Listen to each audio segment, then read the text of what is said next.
crise socio-économique qui sévit actuellement en République démocratique du Congo a généré une pauvreté inimaginable au sein de sa population.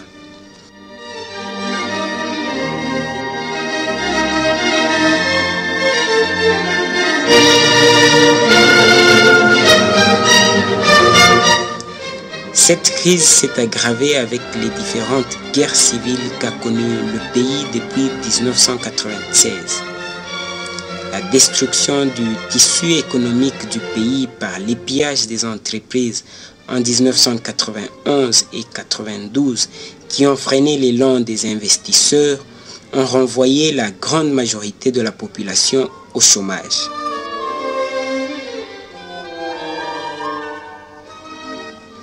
Et les conséquences de ce dernier ne sont pas les moindres dans les familles, à telle enseigne que se nourrir, se vêtir, trouver un logement, scolariser les enfants sont devenus un casse-tête pour les parents qui eux-mêmes fragilisés par la pauvreté.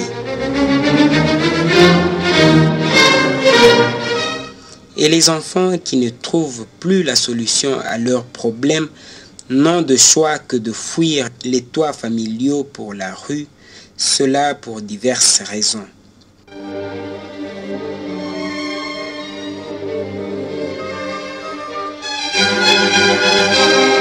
Désunion des parents qui, se rejetant les responsabilités de leur échec, abandonnent également leurs enfants.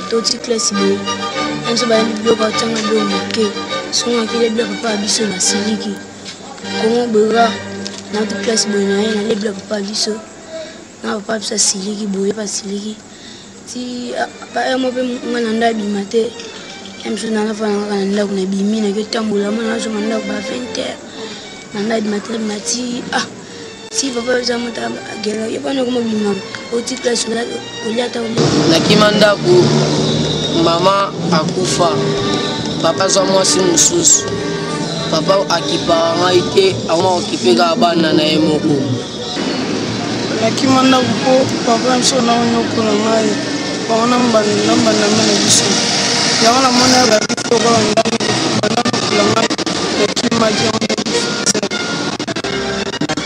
nanda na biso kwa mimi papa na mama bakufa papa na mama tabayo kukufa famille natalika famille moi été famille ka tellement que bon famille ka musique akamobele lekina na bama pa nangalonga tukata ku yabo ndo sabaje na mulinga na ngai tanto sabaje ku ale ne boka nzete ya bakinzete likolo eso esiko pembe liso osezo pembe na liso ana ale itenga mbamo emosa yangolo na kim. D'autres parce qu'ils ont été soupçonnés sorciers, c'est-à-dire jeteurs de mauvais sorts que subit la famille.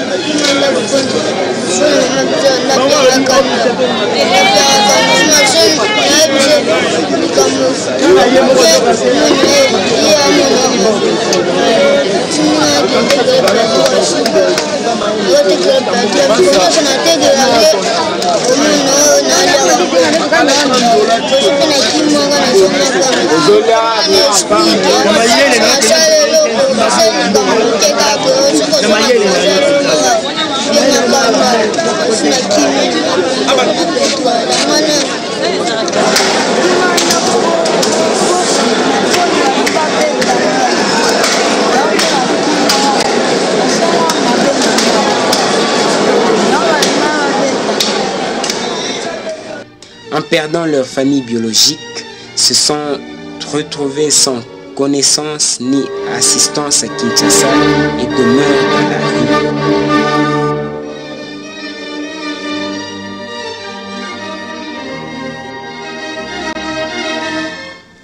tous errent dans les rues de Kinshasa.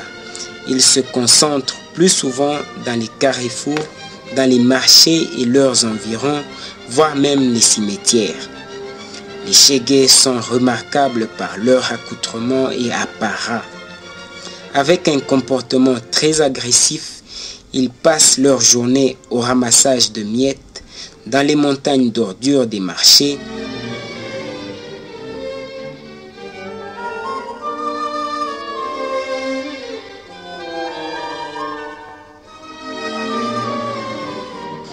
vivant ainsi de quelques travaux, de la mendicité. Certains s'organisent même pour monter des petits coups de vol aux passants, aux chauffeurs, sur les grandes artères, voire même dans les maisons d'autrui.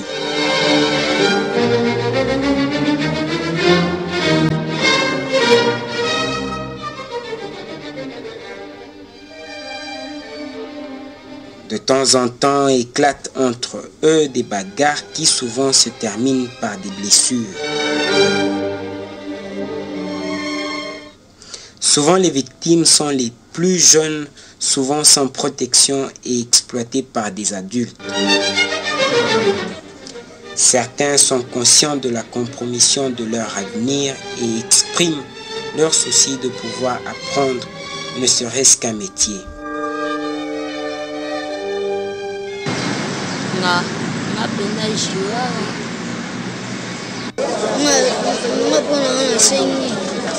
Mpona moko etambola bien basala centre moko bazwaka biso batangisa mpe biso bacentre ya bakonzi ebele ya mbokango bacentre kosala donc kosala yango bapaplasa misika bawapi mais ntango soko okebimela papa bosengi ata moke boye okakende centre ya mosika nanu. Hélas, ils ne le peuvent par manque de tout. Le phénomène Chégué devient de plus en plus une société qui s'organise. On y trouve même ceux qui sont nés Chégués et sans repère des valeurs citoyennes.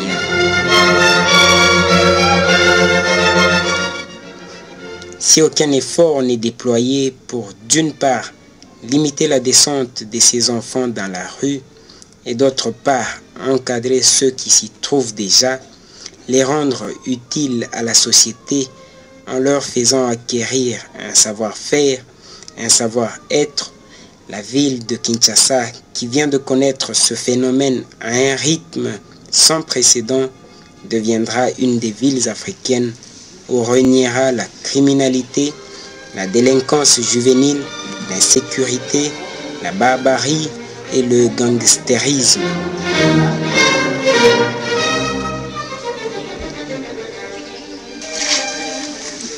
Les enfants de la rue, ces délaissés de la société congolaise, sont depuis un certain temps objets de l'apostolat des Salésiens.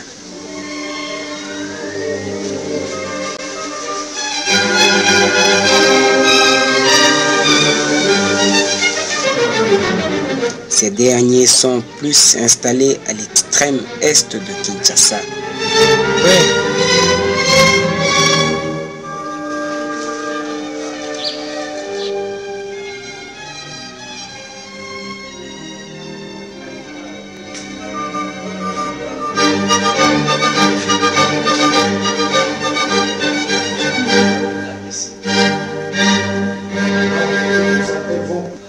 Non, les œufs là, c'est pour une canne.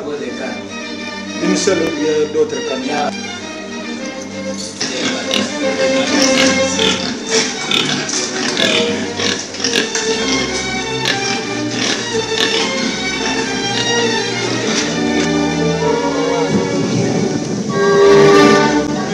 Le centre Papi Don Bosco de Kimbwala est d'une contribution considérable pour les enfants de la rue de ce coin de la capitale.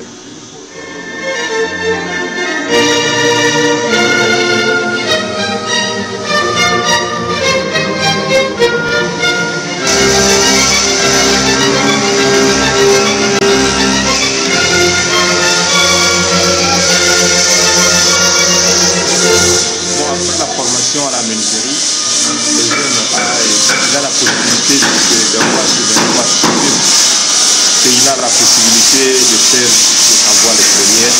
Par exemple, pour la menuiserie, quand le jeune termine son travail, ses études, il y a aussi le stage de 3 mois.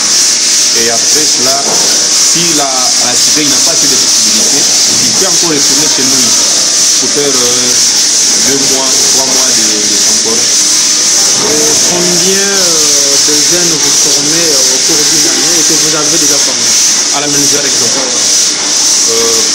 plus ou moins par année, c'est une vingtaine.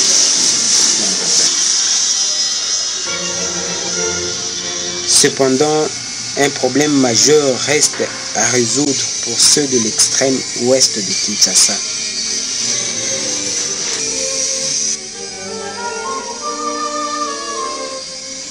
C'est ainsi la congrégation des Oblats de Marie Immaculée vient d'initier un grand projet en faveur de ces enfants en créant un centre nommé la Cité des Jeunes de Maloko dans la commune portant le même nom.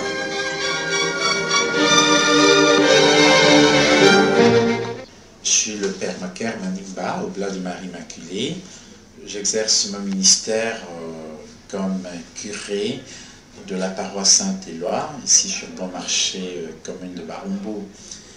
Depuis un certain temps, je mène des réflexions sur la situation des enfants communément appelés chégués, ces enfants qui sont abandonnés par leurs parents et du coup jetés dans la rue. C'est des enfants sans avenir, sans projet de vie. Et tout cela me pousse à dire que finalement, l'Église doit pouvoir faire quelque chose pour ces enfants. En y réfléchissant, il m'est venu l'idée de créer un centre, une cité des jeunes à Maloko, où l'on pourra récupérer certains de ces jeunes, les aider à lire, à écrire, à apprendre un métier, et ensuite, si Dieu le veut, on pourra organiser leur insertion sociale. Ça, c'est vraiment le grand projet. Et pour cela, j'ai besoin de l'appui de l'Église locale, à commencer d'abord par notre congrégation Oblat de Marie Immaculée. Vous comprenez très bien que, comme Oblat, nous avons une mission particulière, celle d'annoncer le Christ particulièrement aux plus pauvres, dont la condition réclame à grands cris une espérance. Et cette espérance, je crois que c'est le Christ qui doit la donner. Et c'est pourquoi je crois fermement que avec l'aide du Christ, on pourra avoir les aides nécessaires pour réaliser ce grand projet qui est vraiment un projet important pour notre jeunesse.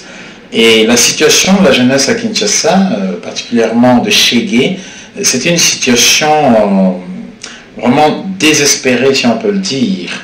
Pourquoi? Parce que quand vous parcourez la ville de Kinshasa, surtout dans les grandes artères, en ville tout comme en périphérie, et vous rencontrez énormément de jeunes, on ne sait pas les compter, mais ces enfants sont considérés aujourd'hui comme une bombe à retardement. D'ailleurs, on voit avec quelle violence ils agissent dans la capitale. Alors, des fois, ils prennent la ville en otage avec des actes de barbarie, de violence. Alors, qui sont coupables de tous ces actes? Les jeunes, c'est vrai, mais je crois que nous aussi, la société, nous parents, nous prêtres, nous religieux, nous hommes d'église, nous avons une responsabilité quelque part. Donc, si nous ne faisons rien, alors ces enfants seront abandonnés à leur triste sort, et je crois qu'un jour, Dieu nous demandera des comptes.